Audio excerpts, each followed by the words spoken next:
सो ये गाइस, काफ़ी समय से आप लोगों के कमेंट्स में और इंस्टाग्राम पर और जीमेल पर मैसेजेस आ रहे थे कि भाई कोई ऐसे ऐप के बारे में बताइए जो कि स्कैम नहीं करे, जैसे हम लोन ले सकें। तो मैंने हमेशा से ही आपको कहा भाई कि आपको तो लोन लेना ही नहीं चाहिए ऐप से, अगर आप ले रहे हो तो रिस्क पर ले रहे हो। लेकिन हाँ, इस वीडियो में एक ऐसे टिप्स मैं आपके साथ शेयर करने वाला हूँ। कुल मिला के 5 टिप्स शेयर करूँगा। अगर आप उसको फॉलो करते हो तो वाकई में लगभग 90% तक चांसेस हैं कि आपके साथ स्कैम शायद नहीं हो, लेकिन 10% का गारंटी भी मैं नहीं ले रहा हूँ। लेकिन ये ज़रूर है दोस्तों कि अगर उन टिप्स को आप फॉलो करते हो तो ही आप एक लोन ऐप से लोन ले सकते हो। अदरवाइज़ आपको लोन नहीं लेना चाहिए लोन ऐप से, आपको लोन लेना चाहिए बैंक या फिर दोस्त यार से कर्जा उधार लेना चाहिए, जो बात है भाई। अदरवाइज़ अगर आप लोन ले रहे हो किसी भी लोन ऐप से, किसी भी लोन ऐप से, तो आपको उसमें ये 5 जो मैं टिप्स बताने वाला हूँ ना, उसको तो ज़रूर ही देखना है। और ये अगर जब तक नहीं है भाई तो मत लेना यार, ठीक है। तो चलिए वीडियो को शुरू करते हैं। टिप नंबर 1 से। टिप नंबर 1, सबसे पहले आपको देखना है उस लोन ऐप में, जिस भी लोन ऐप से आप लोन लेने वाले हो, उसका खुद का डोमेन है या नहीं। इस चीज़ को चेक करने के लिए बहुत लोग, मैं समझ रहा हूँ बहुत लोग समझ रहे होंगे डोमेन क्या होता है। आप सिंपल समझ सकते हैं, ये चीज़ देख सकते हैं स्क्रीन पर आपके आ रहा होगा।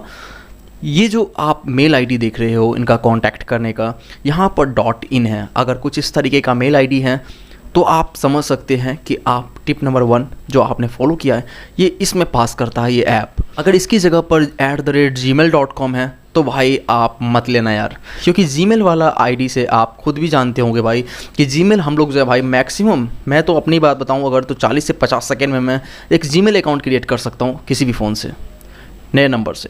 40 से 50 सेकेंड मैक्सिमम एक जीमेल अकाउंट क्रिएट करने के लिए इनफ है, ठीक है। तो यहाँ पर बिल्कुल भी मैं आपको नहीं कहूँगा कि आप जीमेल जिसका कॉन्टैक्ट इन्फॉर्मेशन में अगर उसका खुद का डोमेन नहीं है, उसका खुद का अगर डोमेन का मेल आईडी नहीं है, तो आप बिल्कुल भी उसे लोन नहीं लें, आप उसको अवॉइड कर सकते हैं। आपको सबसे पहले चेक करना है डोमेन है या नहीं, और उसके लिए सिंपल तरीका है @gmail.com नहीं होना चाहिए, .in होना चाहिए, और इस तरीके से, और प्लस में यहाँ पर जो है उस कंपनी का नाम शो होना चाहिए, जिस भी ऐप से आप लोन ले रहे हैं उसका ऐप का नाम शो होना चाहिए।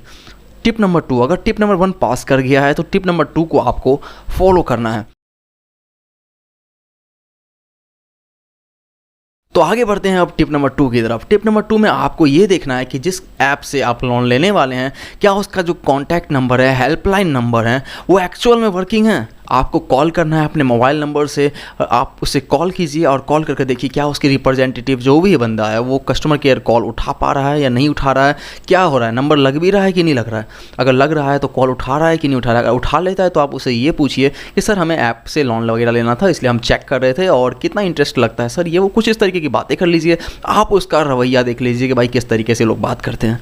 और आपको मेन मोटिव ये था कि वो बंदा एक्चुअल में फ़ोन उठा रहा है, फ़ोन लग रहा है या नहीं, ठीक है।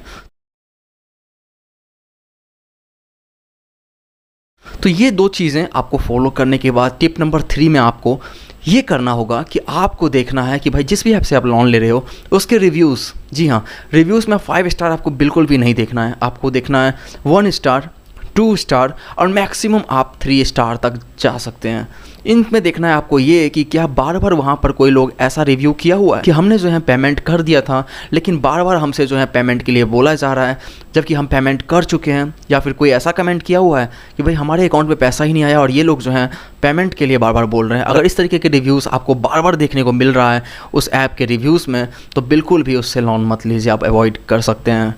अब आगे बढ़ते हैं हम टिप नंबर 4 की तरफ। ये टिप्स जितने भी बता रहा हूँ दोस्तों, अगर आप रियल में इस टिप्स को फॉलो करते हो तो लगभग 90% तक चांसेस हैं कि आपके साथ स्कैम नहीं होगा। बाकी 10% तो भाई गारंटी नहीं ले सकते हैं, क्योंकि किसी का भी आप माइंड नहीं जान सकते हो कब दिमाग ख़राब हो जाए भाई, कब वो स्कैम करना चालू कर दे। लेकिन 90% तक ये है कि आप अपनी तरफ से जो है एकदम श्योरिटी रख करके उस ऐप के बारे में जान कर समझ करके लोन लोगे, 90% तक आप सेफ रह सकते हो इस तरीके से।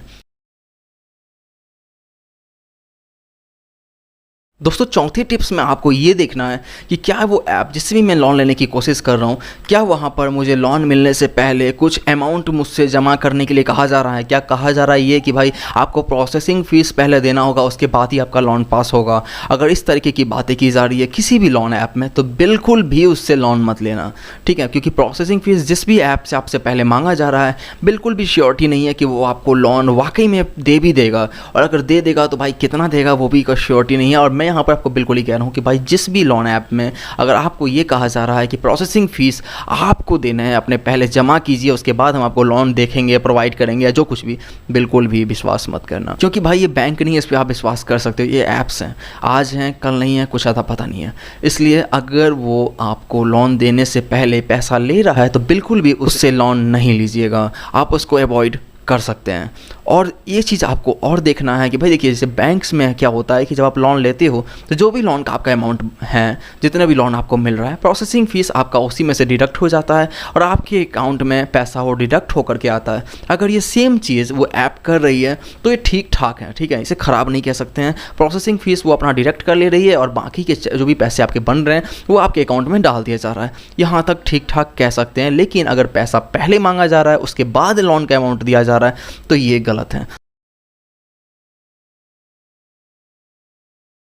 तो अब बात कर लेते हैं आखिरी टिप की, जो कि टिप नंबर 5 है। अगर उसको आप फॉलो करते हैं तो यकीन मानिए बहुत ज़्यादा हद तक भाई बच सकते हो। वो टिप नंबर 5 ये है दोस्तों कि वो जो भी ऐप हैं जिससे भी आप लोन लेने की सोच रहे हो, मैं पूरे प्ले स्टोर की बात कर रहा हूँ, वो ऐप जिससे भी आप लोन ले रहे हैं ना, वो आपका रजिस्टर्ड होना चाहिए गवर्नमेंट से। चाहे वो RBI रजिस्टर्ड हो, चाहे वो NBFC रजिस्टर्ड हो, किसी भी तरीके से वो रजिस्टर्ड होना चाहिए गवर्नमेंट से, तभी आप उस लोन ऐप से लोन लीजिएगा। अदरवाइज़ उससे लोन लेना उतना ही खतरनाक है जितना कि उन 4 टिप्स को नहीं फॉलो करने वाले जो भी ऐप्स हैं वो खतरनाक हैं। तो इसीलिए आपको जो है सबसे पहले जिस भी लोन ऐप से आप लोन लेने की सोच रहे हैं, अपने डॉक्यूमेंट्स वगैरह को वहाँ पर अपलोड करने से पहले ये 5 चीज़ें ज़रूर देख लेनी है। इन 5 चीज़ों को अगर आप फॉलो कर लेते हैं दोस्तों, तो यहाँ मैं ये कंफर्म नहीं मतलब 90% तक कह सकता हूँ कि भाई आपके साथ स्कैम होने के चांसेस बहुत ही ज़्यादा कम हो जाएंगे। लेकिन 10% की श्योरिटी अभी भी नहीं लूँगा।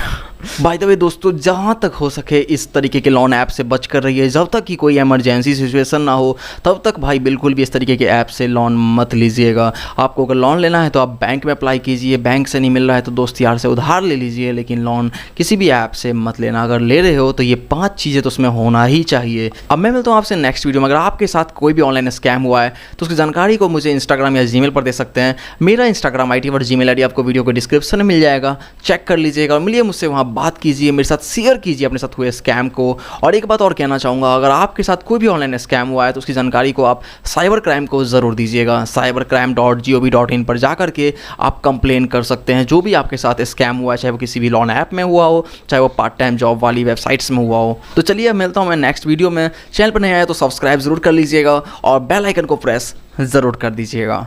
Thank you so much.